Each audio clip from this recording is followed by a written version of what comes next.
All right. Good afternoon, everyone. This is From the War Room to the Boardroom podcast. In this episode, we'll be talking about transitioning and also kind of HR benefits. I'm your host, Mayshawn Wilson, Ads Policy at Google, combat veteran, Duke MBA, and West Pointer. Today, I have my guest, Mrs. Jessica on, as I know her, but Jessica Lucas now, as she is a Senior Talent Management Practitioner. She currently works as the Director of Talent and Culture at Risk 360.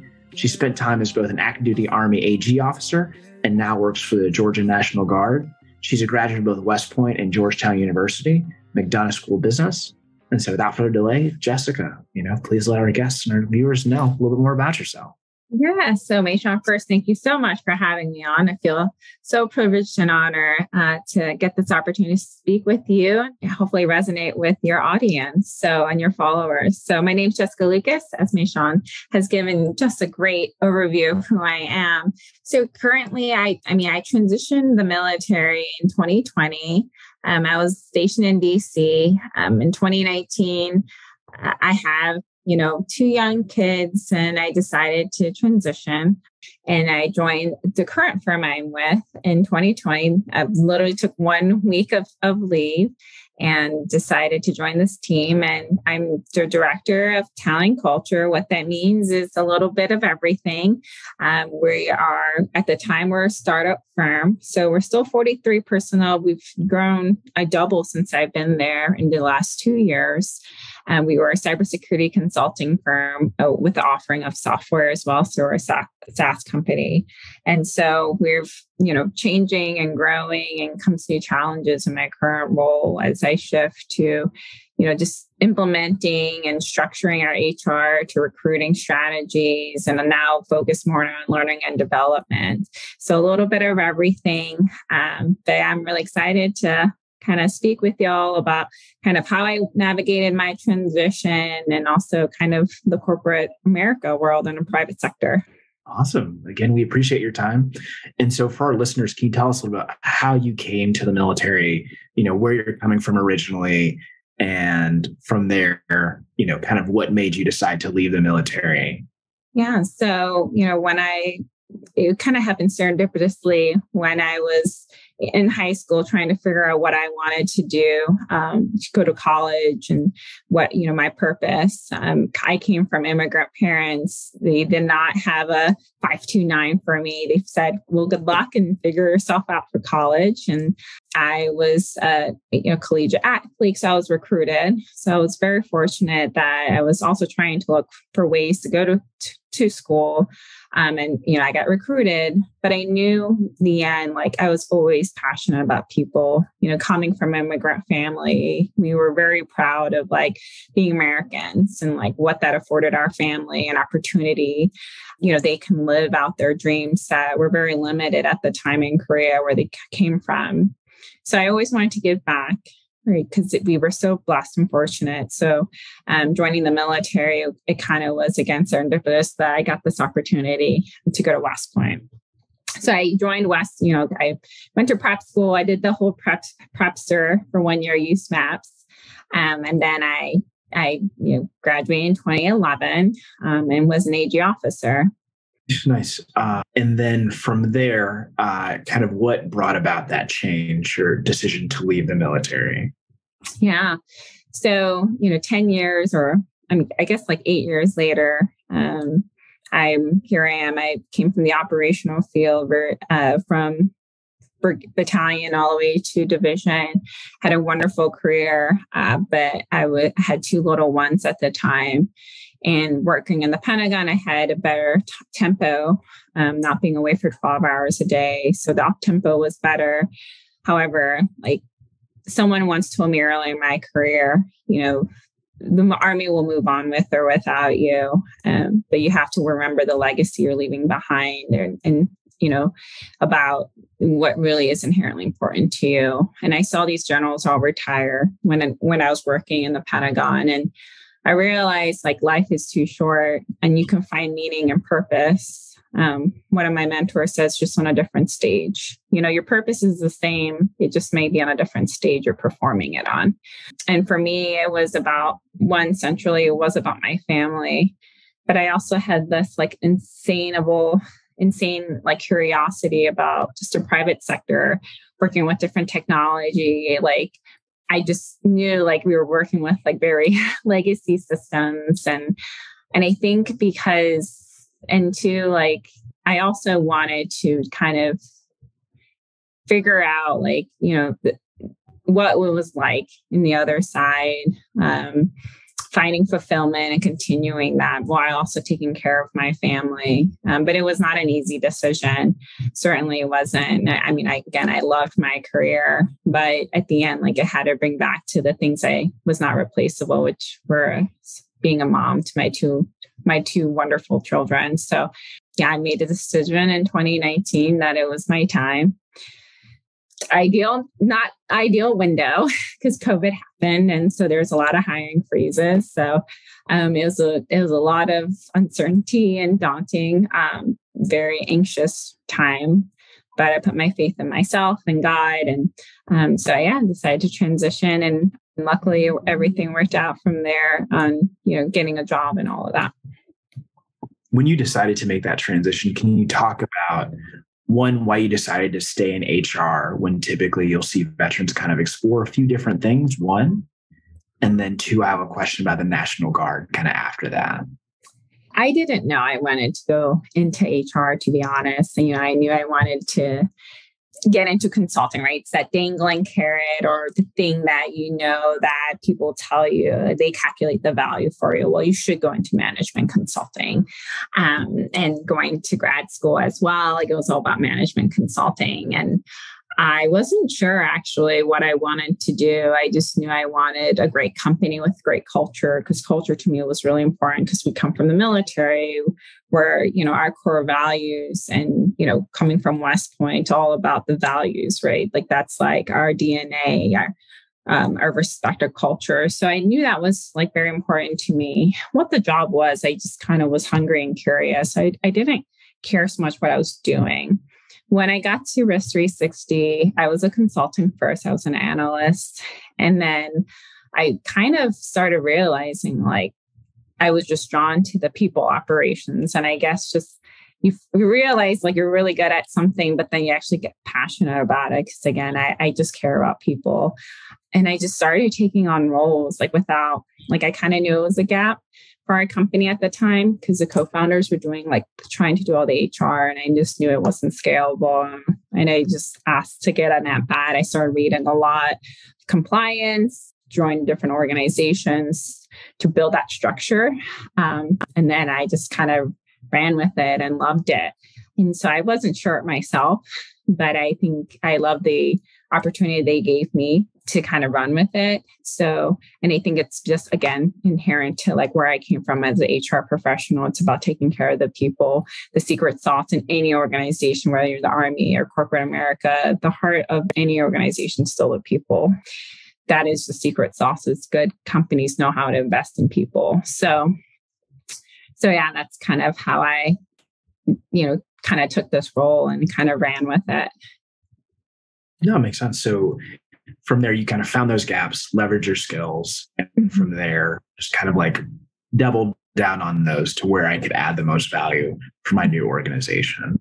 And so curious as well, you're one of the first podcast guests that we've had that's decided to make the transition, but also remain either a National Guard or reserve component. Can you talk about that decision?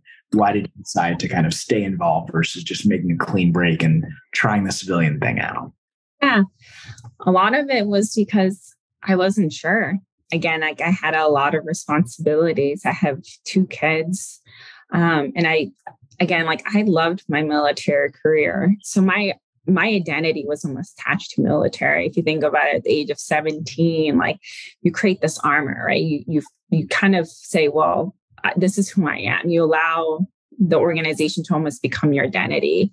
And that's not necessarily a bad thing, but I wasn't sure how to remove myself. And again, like to me, it was more about like providing for my family and hoping that I loved my job. And so I said, well, if in case I didn't love it, I needed stability, I can go back into the Army. I couldn't do a clean breakup because of the responsibilities until I wasn't sure yet.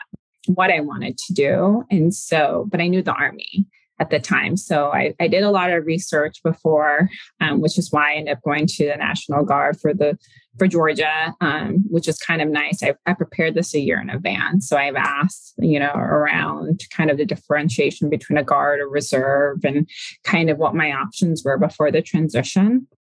And so I decided to stay in. A lot of it was consideration for healthcare too. So we'll get into that, kind of the benefits, but also a lot of it was just, I needed that safety in a sense of something familiar as I kind of reassess, I guess just figure out who I was and who my identity was, because I couldn't figure it out at the time of my transition. I didn't know who Jessica Lucas was outside of the captain rank. So that's kind of why I stayed. And I'm still in the Guard. And I think I've had to learn what my purpose was and how I viewed that. It's easier to feel like, oh, well, I did active duty, great. I'm going to certainly be great at the Guard. But that wasn't true. You can't have one foot in the door, one foot out. I just had to reframe, what's my purpose in the Guard? It's not my primary career anymore at this point. I still get to serve and contribute to the community and be around soldiers and find fulfillment in that and value. And, and I've been able to network a lot too, because a lot of National Guards are also civilians, right? So I was able to network. So it's been very valuable experience for me. Oh, great points. And so can you talk a little about trying to find that purpose, that identity, once you take off the uniform to find out who Mr., Mrs., Miss so-and-so is, and how did you go about figuring that out? Since we've been doing this since we've been kids. Yeah. Well, if you think about it, it was not easy. I think we create this armor of what resilience is, right? And people say, well, you're resilient, you're going to be fine. Yes and no. Yeah, you're going to be fine. You've been, that you can face challenges and barriers, and we've been trained to kind of persevere through it.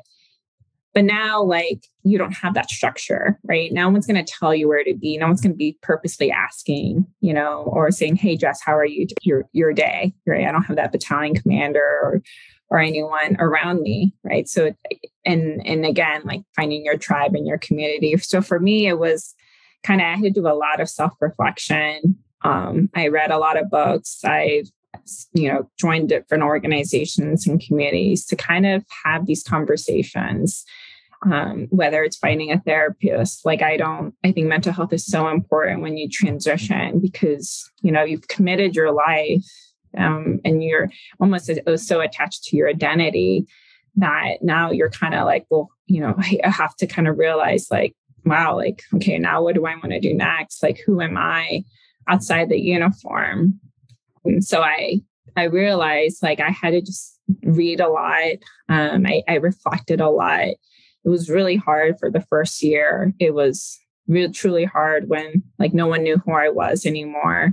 I had this reputation, and now I had to refine, I kind of had to build my credibility and my expertise. I had a lot of imposter syndrome where I didn't feel like I belonged anywhere, or more so credibility to speak, even though we've had these 10 years plus worth of amazing experience, leadership challenges, and going to grad school. But I, really had to figure out and build my confidence up and be vulnerable.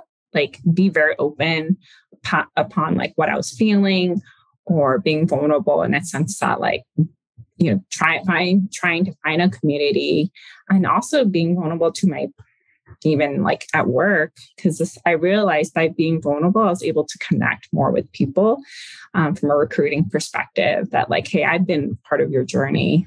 And through that, I was able to kind of refigure out who I was, the value I can bring to different organizations without losing myself, and just try to figure out where do I want to be? Who am I? And it's ever changing, I would say, whether you go in different companies, it's over, I'm always just always reassessing myself, my purpose.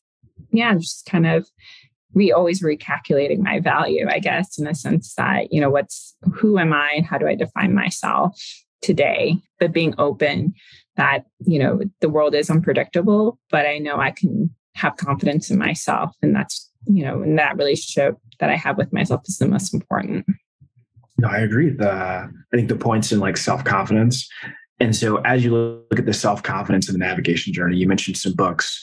Are there some resources that you use to really do that deep dive into yourself and that reflection and the introspection process? Or was it more friends and mentors kind of giving you those reflective moments?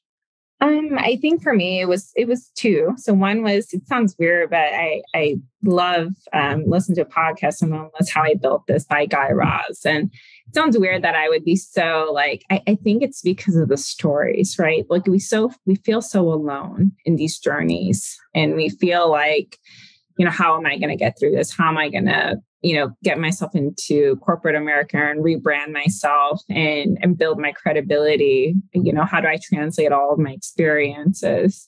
And I think for me, that podcast was just so valuable and provides so much insight for me, because you hear about these like these CEOs, like Airbnb to the founder of Spanx, for example. Like you hear these stories and you realize like they all like had to endure and persevere through so much, right? And for me, like just hearing those stories just helped me just build up my confidence for myself. Like, we all have to start somewhere, right? And it wasn't going to be easy.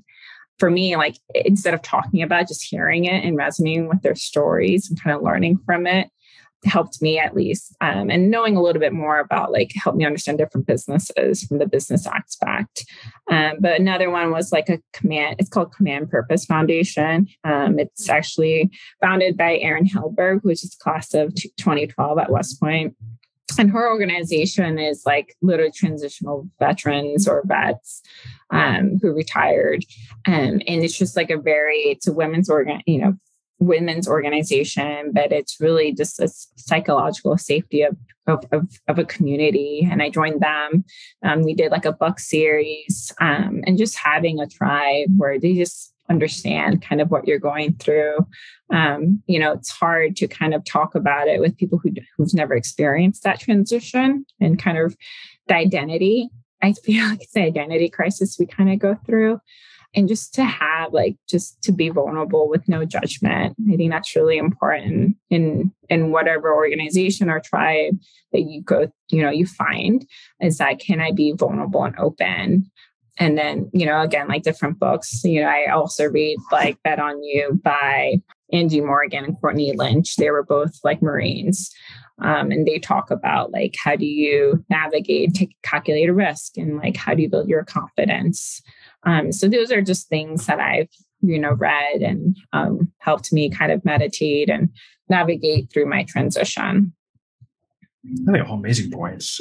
Can you also highlight a little bit, how does your transition journey and discovery process look different, not only as a woman, as a Korean American, as a first generation person navigating this space? What are some of those challenges, and how does your journey look different from, say, mine as like a guy or a Black guy? Can you talk a little bit about that? I always, in my mind, I'm always mindful of perspective.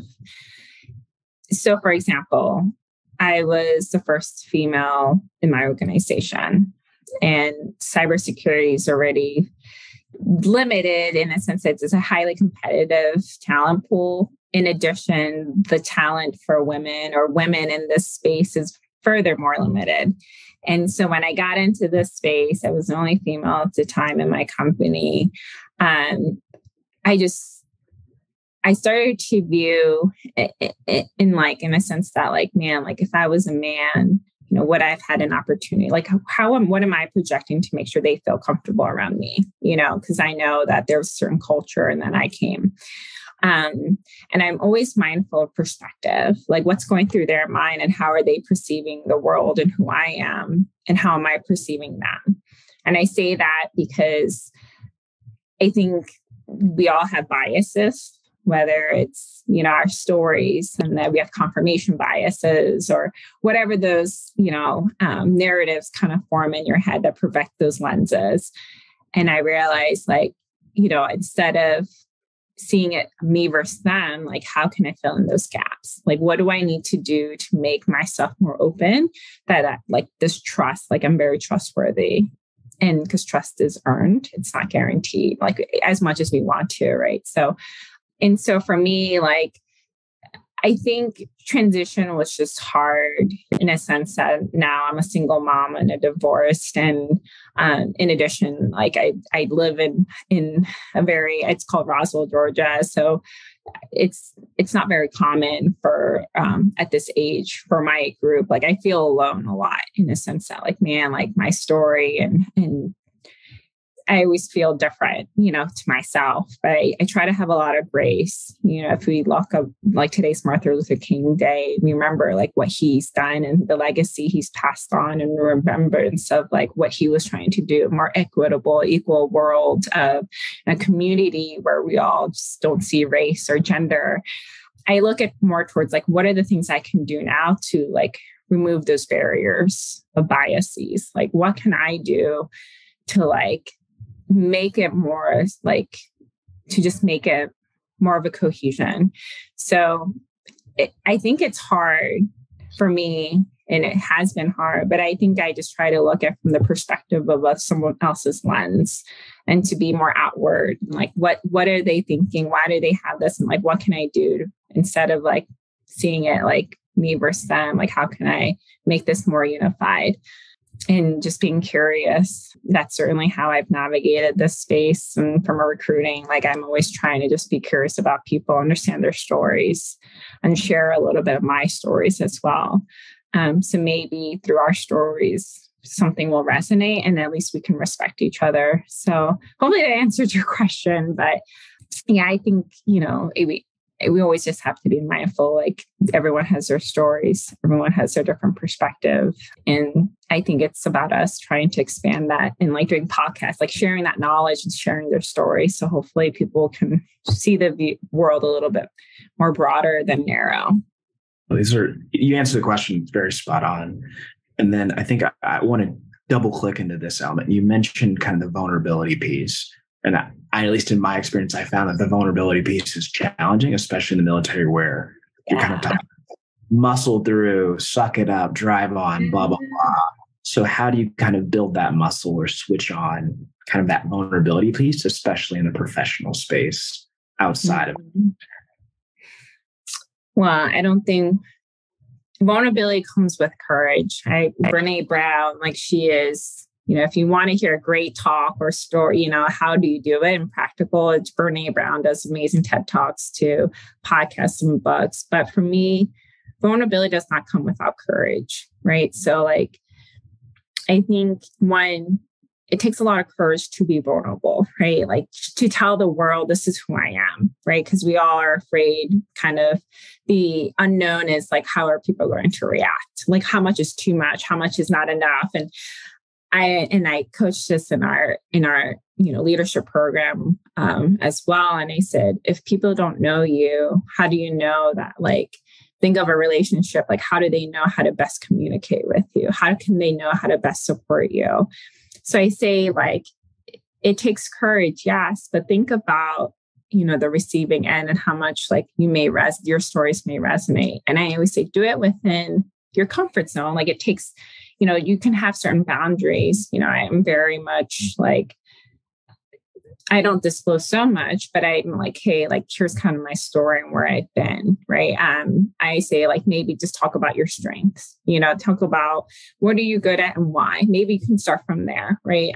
Get kind of used to that and do it with one or two people. And then maybe more and more, you're willing to disclose more. But I don't think this journey is meant to be alone. The Army is so good. Like we say, we don't like being vulnerable, but we have to be. If you think about what war is and what combat is, you are trusting that person to your left and to your right to defend you. Like that's very vulnerable. You are like, your life is in their hands. If you think about it, like that is so vulnerable in that sense. Like you have to have a lot of courage, one, to be willing to give your life for somebody else, right? And bravery and courage. But you also need to be like, you need to trust that person to right into your life. So I think it's just like in the frame, it's how we're seeing what vulnerable is, right? Like what that word is. But I think it's all about like being confident in yourself in the end. Like if that person doesn't receive the information well and judge you, well, maybe that person is not best in your circle or in your team. And so I think, like you won't know until you try, but don't forget the value you bring, and having confidence in yourself. In the end, like the most important person is yourself, and knowing that like, hey, like I'm proud of myself for like telling these stories, because you don't know who it will resonate with. And more importantly, like it's you like being more open to like what exposures and networking opportunities you're going to have. Because if you don't ever put yourself out there, you're not going to get those, you're not challenging yourself for new opportunities, I would say. Resources and great points, especially like courage and vulnerability. I think that's one of the toughest lessons to learn. Mm-hmm. Pivoting topics a little bit, if you had to like kind of reflect on your transition journey, is there anything that you would kind of change or do differently? And by that, we mean either, the time you decided to exit, your last assignment, education opportunities you took on, anything like that. I think one thing I would do differently is like, I worked during my transition leave. Like I literally left the week prior, and the next week I started working because again, I needed like that security. I had children. I needed stability. Like I'm always on the go, right? I treated it just like a PCS instead of an ETS. And a couple of weeks later, I realized like, man, like I was not ready for this, right? People told me to take my time and I didn't listen. And it really was like a huge cultural shock for myself. If you think about it, like when we first went to basic training, like it was a cultural shock for us, right? Like people are yelling at you, shaving your head, or, and telling you to do this and that. And you're just like, gosh, like what is going on here? And it was a culture shock for me. It is, because now it was kind of the tempo was different. I was so used to the structure. It wasn't, it just was a culture shock for me to get like reintegrate myself with like civilization, I would say.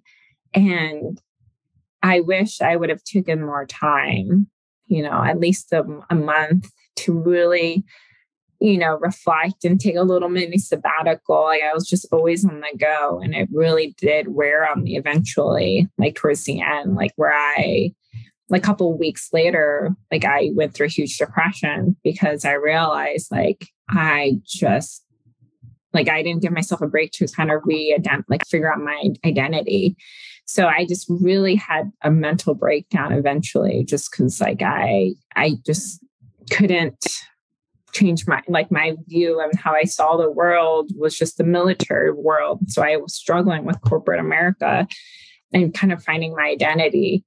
And so, I would tell anyone who's transitions now, like you need to at least take a month off, because you think you're ready. And I have no doubt, but like, it's not even that, it's about you. Like how are you going to take the uniform off, and how are you going to see yourself in the world? This is a one chance, one opportunity you get to redefine who you are. And so figure that out, because there are going to be challenges. You're going to be questioned, or you're going to question yourself and the decisions you make, or whatever, and the challenges you will face. And you need to build that confidence of who you are for yourself, most important. I think that's why mental health is so important throughout this journey, is to make sure like you have like a sounding board, or you make that time for yourself, because it's not like you're preparing for war, but like it is a new chapter. You're going back into a new, like, it's like the language is not the same. There's a lot of nuances that are just unfamiliar and at the time, and you're going to have to kind of, conform in a sense that like what that language is and how they do things culturally or with an organization. That's just different from what you're accustomed to. Very accurate. And so in that culture shock, what's kind of the most jarring piece, at least from your perspective? Is it the new language? Is it the internal politics? Is it the way that people kind of communicate their expectations and leadership? What are kind of some of those elements, I guess the top two that you're like, okay, like I didn't understand this. And if I had to do it all over again, these are two pieces that better. I think it's the unclear expectations. In the military, like there's so much great things fundamentally we do. Like, for example, like, you have your one-on-one session, when you onboard with your commander or whoever your boss is with set expectation. Here's your job description. Here's my self-assessment. So you kind of understand like from an expectation. And again, like the military has been around for years, and we have set foundations already of what's expected for certain roles, right? Maybe some roles are just ambiguous, but and that gets more and more so as you go to strategic positions. But it's very clear when I transitioned and I went to this new company or Risk 360, like I was like, I'm not quite sure, like what are my expectations to feedback? Like what is how do I know I'm performing well? Like how do I ensure that like I'm living up to your expectations of what this role is? But being in a startup, you wear all many roles. But that was a little jarring for me is, like, well, how do I know I'm a high performer? Like, I'm very competitive. Like, how do I know I'm exceeding those expectations? In addition to the language, right? Like, I went to a whole different new world of like cloud infrastructure to like KPIs and, or like, and so I was like, well, like, what does this mean? Like, I don't really understand in addition to the language. But I think for me, the biggest thing was like having clear expectations and, command guidance of like, well, what do you want me to do? That's going to be, impactful to the mission, right? What is our mission? So I think that was a little bit, it was drawing for me because I wanted to make sure I aligned. So. Agree. Those are solid points. I think the other question, in terms of the tools that you use on your day-to-day job, I feel like often in the military, we tend to be a bit antiquated in some of the systems that we use, whether it's to manage HR or weapon serial numbers, you name it. Can you talk a little about the adjustment using different tools and like how that ramp up looked? Yeah, I would say, unfortunately, in the HR community, there is not one-stop shop, right? There's a lot of different softwares, and so I got to demo a lot of different softwares, which is great. Like I didn't have to wait for this big funding, and all this has to get approved, and it's 2 years later. So I did get to like test drive a lot of softwares. There is for certain software fatigue, I would say. Like there's a lot of different softwares, and I've learned that they don't integrate as well. So I had to kind of be creative and innovative and create buffers in between, because what the military does teach us well, or at least like ingrain into our brain and made me think about like business processes, and is a continuity, right? Like what's your contingency plan? So I still go use Excel. Like, I don't know why I should trust these softwares, but I'm always just like, well, if the world came to an end or they got hacked, right? I work in a world where we think of like adversaries. So, and I'm like, well, if we got hacked, like I need to have a different, I need to have like a backup drive or somewhere. So I still use Excel for certain data to, for certain metrics, because for me, like there's not a one-stop shop for the most part. Like each software does a little bit of everything. But if I need to brief in real time or something, I do use an Excel spreadsheet. So I think that came in very handy from being in the military with limited resources. So I would say like, we know how to be creative with the resources we're given, because in the military, you kind of have to deal with what you got. And so I think like that is something that I brought with me that I'm glad I did, because I always think like 2 steps ahead, like, well, if something happened, like, where's my data? Where am I storing it? So, but other than that, like, I mean, I did learn a lot of all these different softwares, which has been really fun and cool. Like you see the innovative sides that you're like, man, I wish we had this, like when I was, working on spreadsheets all day to have something that's seamless. And so that's been fun. But I think at the same time, like I still use Excel. So there are definitely some better ways that are out there, and it's helpful learning those tools. I think you've had a lot of amazing things, Jessica. I kind of want to pivot topics.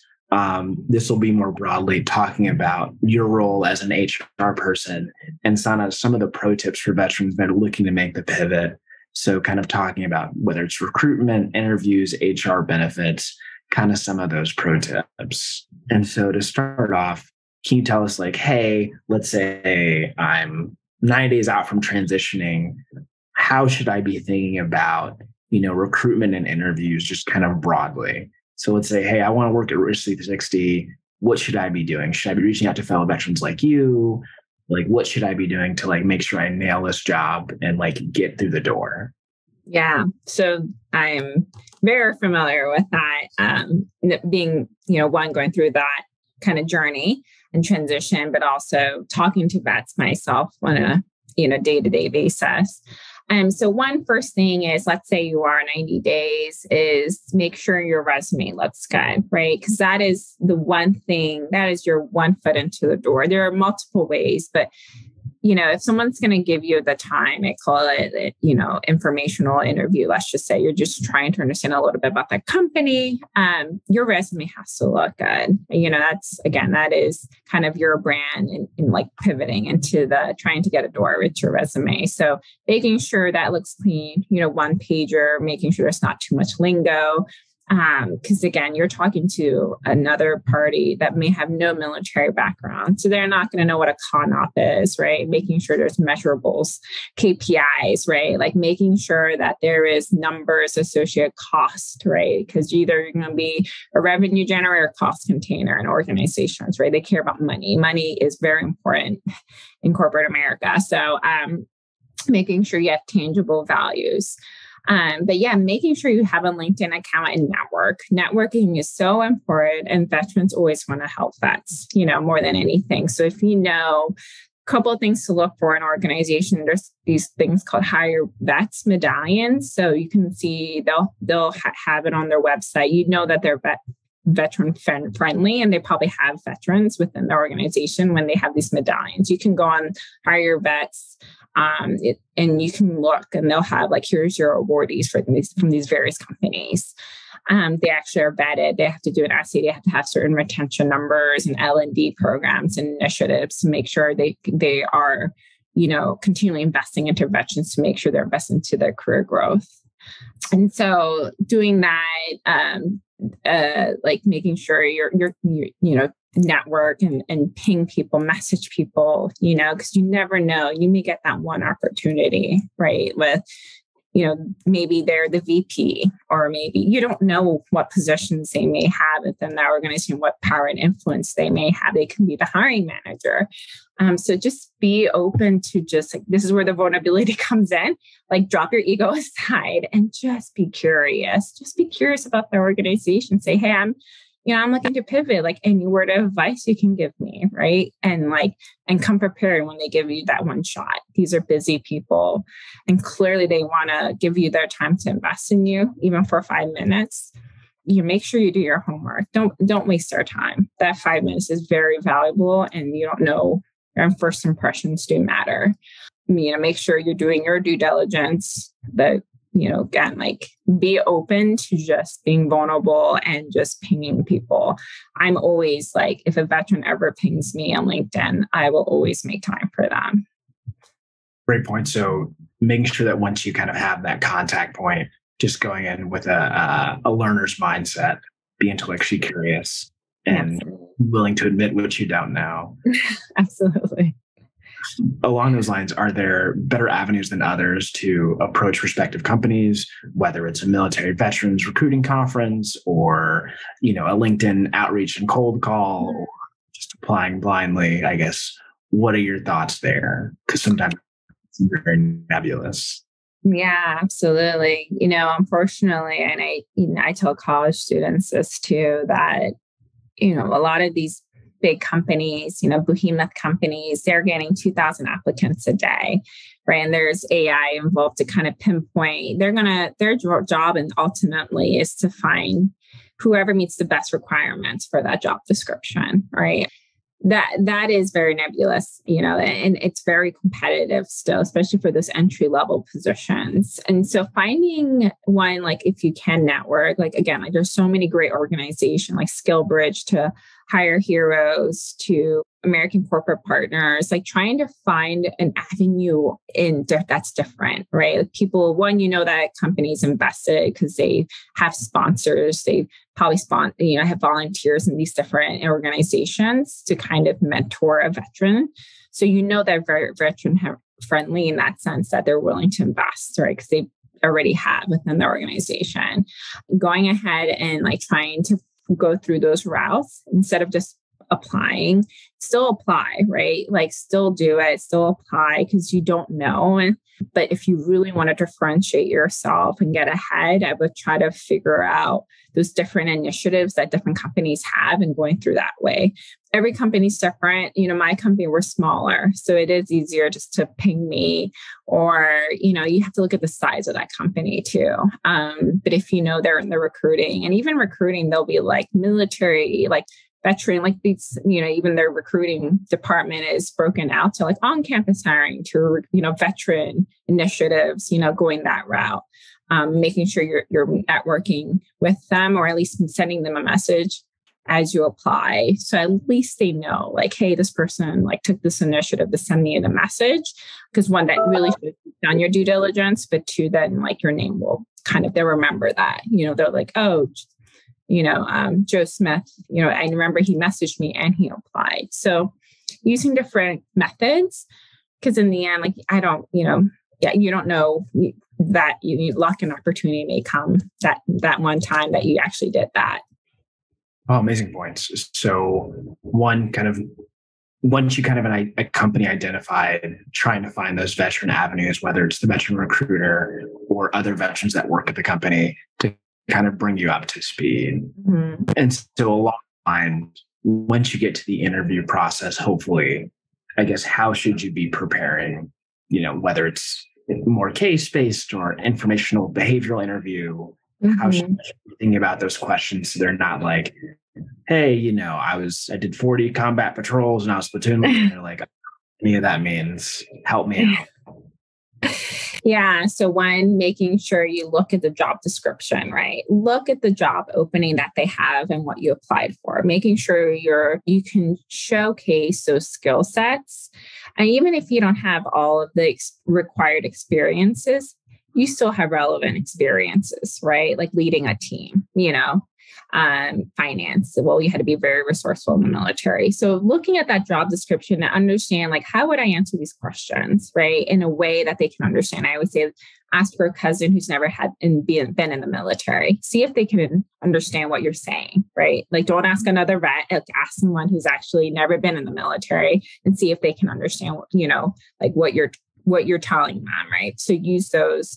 But two, like making sure, read the job description, research the company, making sure that you understand what they're doing, right? I always tell candidates or, when I go to a different organizations that I can know in the first 5 minutes if you didn't research my firm, because I'll ask open-ended questions like, well, tell me what about my company, intrigued you, right? And it could be core values. That's great. Like, you understand, like, these companies want to build great organization. They're looking for, I call it the missionaries, people who want to be with a company 10 years from now, invest, right? And like grow with the company and be the next leaders, right?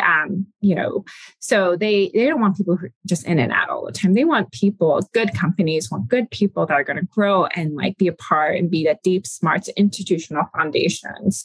So making sure you really research that firm, right? Like understand their values. What are they doing? Like, what's their mission? What's their niche in the market? And then also this is a two-way dialogue. I always say that, like, as much as you're trying to impress that company, you need to make sure that company impresses you. like, this is your career, like I get it. We all kind of get into like, well, I just need a job.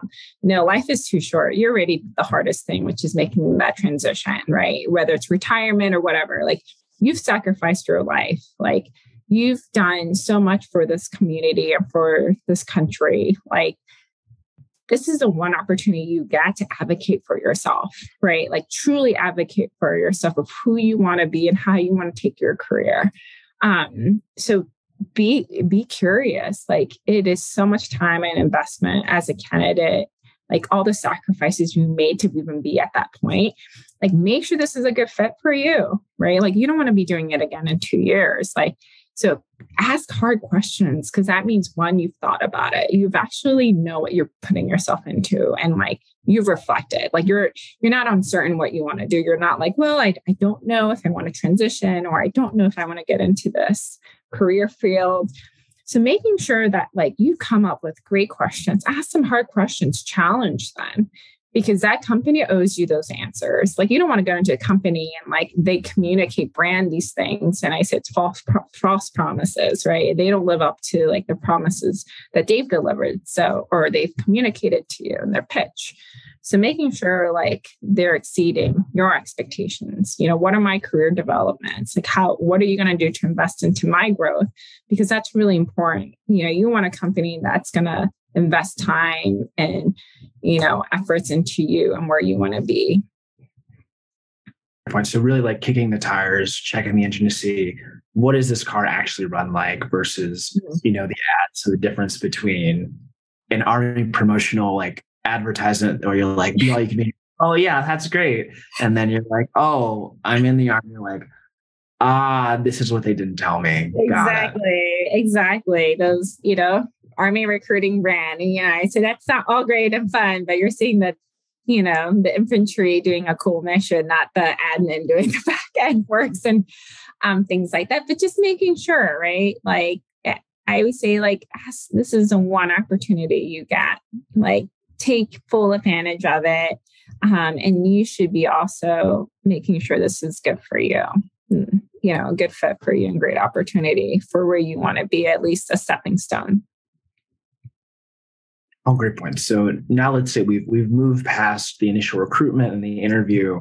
I now have a job offer at X great company, and they're like, "Hey, here's the offer. Like, what should I be doing next? Should I, accept immediately? Should I kind of like negotiate and like see if I can get more money?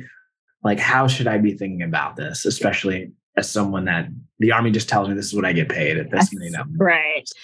I would say you got to look at it from a total comp, right? And like I do for me, because again, like this journey and that is such a very familiar to me and things I would have liked to know. Like I am very much like, we're going to talk about benefits. We're going to do this. In your offer letter, what should be addressed is one, are you exempt or non-exempt? That does matter because you need to know what your rights are. Like if you're salary, are you non-salary, or are you hourly? Because you have different rights, right? So I always make sure, are you exempt or non-exempt? Because now we're going to talk about like, hey, if you're exempt, you're a salary employee. If you're non-exempt, you're more of an hourly, so making sure that your hourly rates with the federal regulations, they meet the minimum requirement, making sure that, hey, like if I go overtime, what's that like? So it doesn't matter, like making sure like, how are they hiring me? Most likely you're going to be looking at salary, so you're going to be exempt. So that being said, you have your salary, you have a base salary. Most companies are going to have a bonus. And then of that, now you have to consider the benefits. That's why I say, look at that from a total comp. And that's the one thing that like in the military, it was hard for us to know, right? Like we knew BAH, but we didn't know the value of our benefits, right? Those benefits really matter, from medical, dental, vision. What are your options? And so they should address that to you. So for my company, we pay for your premiums. So that means you come with us, we pay your monthly premiums as a company, and you just owe for your dependents. Some companies don't, right? Or maybe they only contribute some, 50% of your premiums. Making sure you know that. And you can actually ask them, hey, like, can I see, it's called summary of benefits. Can I see the SBCs? Like, I want to know like what my deductions are, because not only do you have a premium, right? So think of it like you have a premium monthly fee.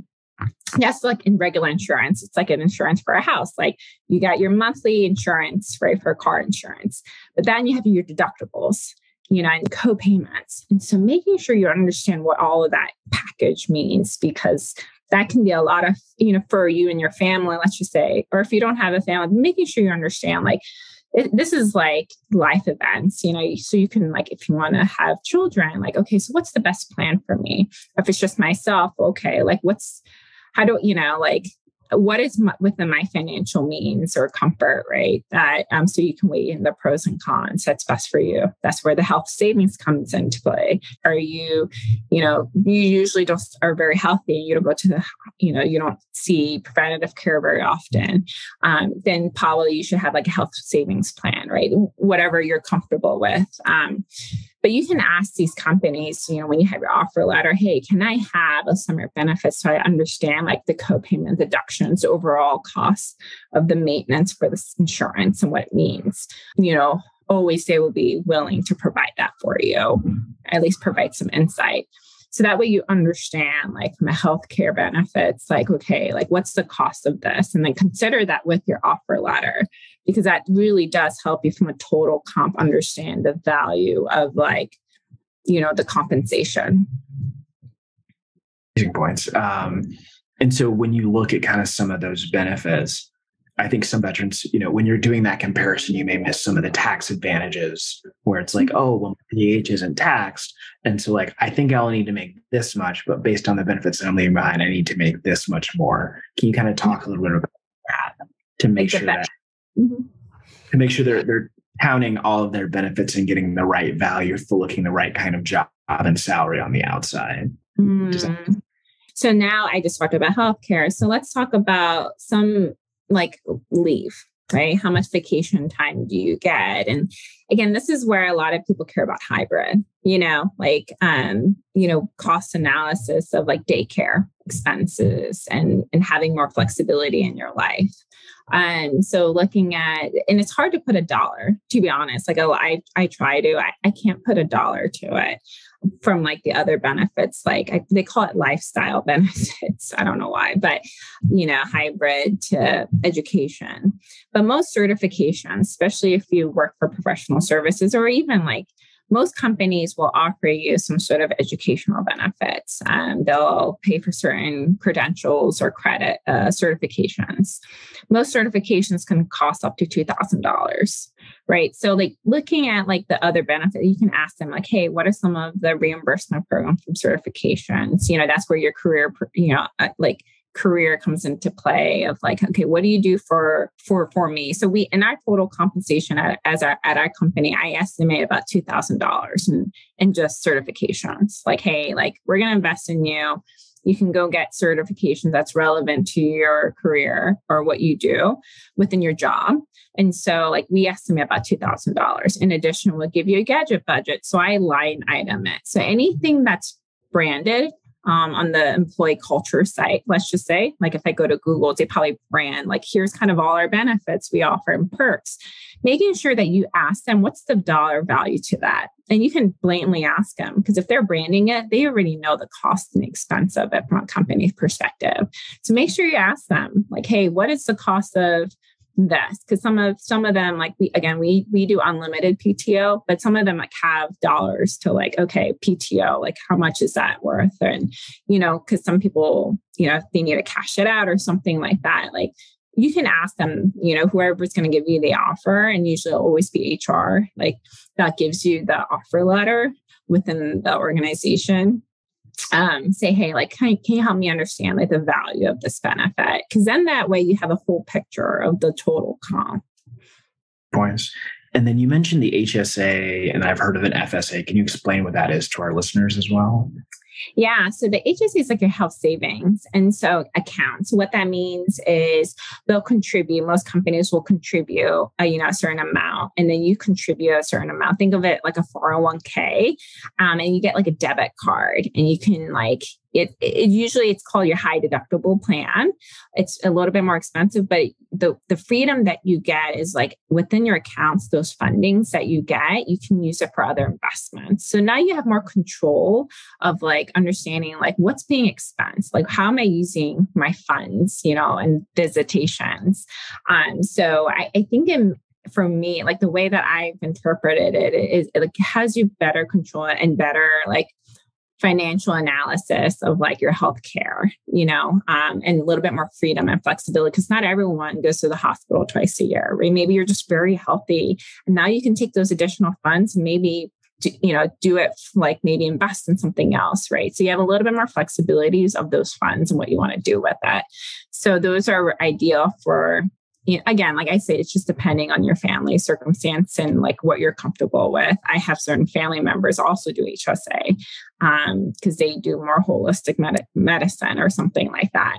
They don't go to hospitals, and think they use alternative medicine or things like that. That's best for their family. So it just gives you a little bit more flexibility.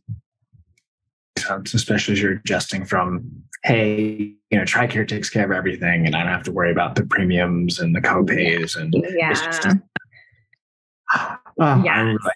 my first company, they were like, oh yeah, like the individual plan annually is like $2,500 a year. And, if you have a family, it's $4,500 a year. And I was like, oh wow, this is like a really big benefit that I didn't count for when I left the military. Yes, no, absolutely. But I guess like the other positive perspective is you can shop around for your primary care and who you go to.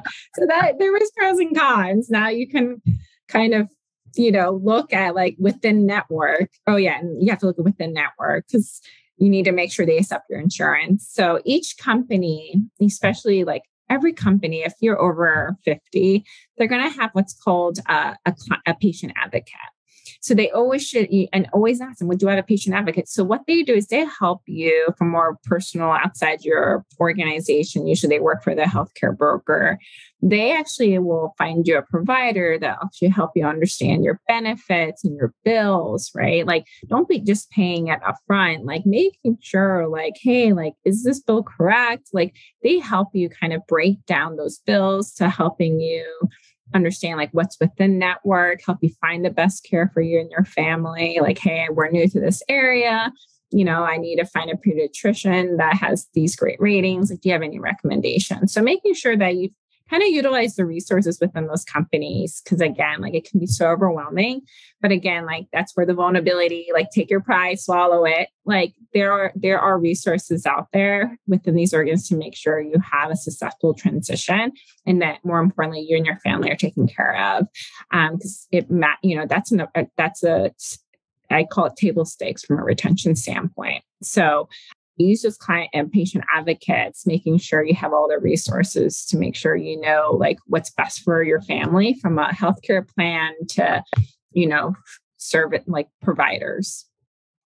And then along those lines, we talked briefly about PTO and vacation policy. I heard maternity wellness benefits are becoming a bit more common. Can you talk briefly, Leonard, what questions should I be asking about things like that? So one is understanding your state. So every there are actually state labor laws. So I would always tell individuals, make sure you know what your rights are too. Like if you're in California, California's laws are very different from Georgia laws, right? From a labor law.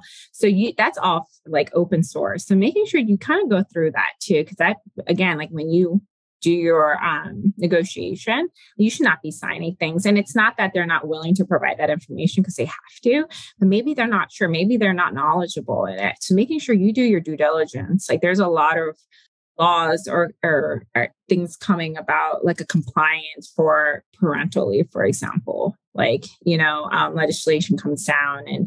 And so it's called FMLA, but making sure California, again, like very much like you have to afford this much parental leave, paternity leave, and maternity leave. A lot of organizations, the trend now is calling primary and secondary care. They're calling it, they're changing it because because of EEO discrimination, they're actually changing. So you'll see parental leave.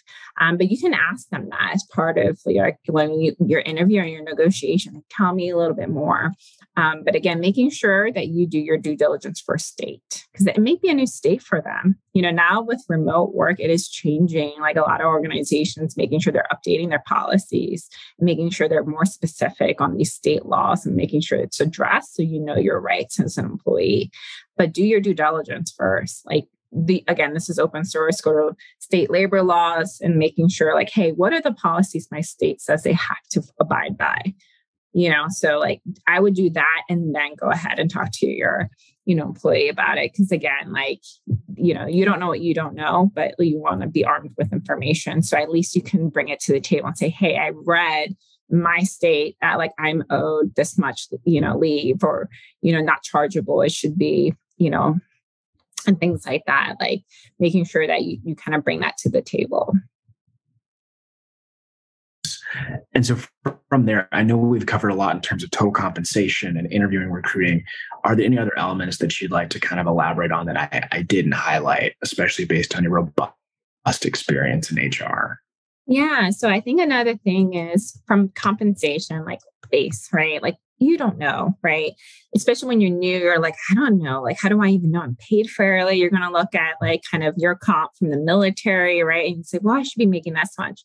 Making sure you're going to credible sources. There is a lot of open sources, right? And now with these transparency laws being enforced in different states, now federal wants to enforce it. But so a lot of organizations are already kind of creating, when you look at the job description, job posting, they're going to have the salary ranges, but those salary ranges are actually quite broad, to be honest. They're not within, it's 20, within a reasonable range. You're good heavens, this is $100K difference. So, what I always tell people is, go self-serve, go to salary.com. That's a credible source. Glassdoor has some. There's a lot of open source that you can kind of, from a candidate perspective, hey, what should be my salary ranges within the market for, this skill set or this job description. And there's always nuances you have to consider, but do that as a foundation. Again, negotiation is understanding, being armed with information. So saying, hey, I know from a market, don't say from the military, because that's not relevant anymore, unfortunately, right? You can't say, well, in the military, I was making, 120 all in comp. Well, you're not in the military anymore, so making sure you're educated for the position you're competing for and those skill sets, right? And making sure, well, what is the market telling me based off this job description and job posting? What should I be being paid based off of market value? Oh, great points. And so, one, we really do appreciate your time. But if people want to kind of learn more both about your journey and how to better navigate, the hiring, recruiting process, HR benefits, where can they reach out to learn more about your story? Yeah, on LinkedIn and just Jessica Lucas, and then also on our website at risk360.com. And they have a little sneak peek of, a little summary on me. But really, for me, it's all about just message me on LinkedIn.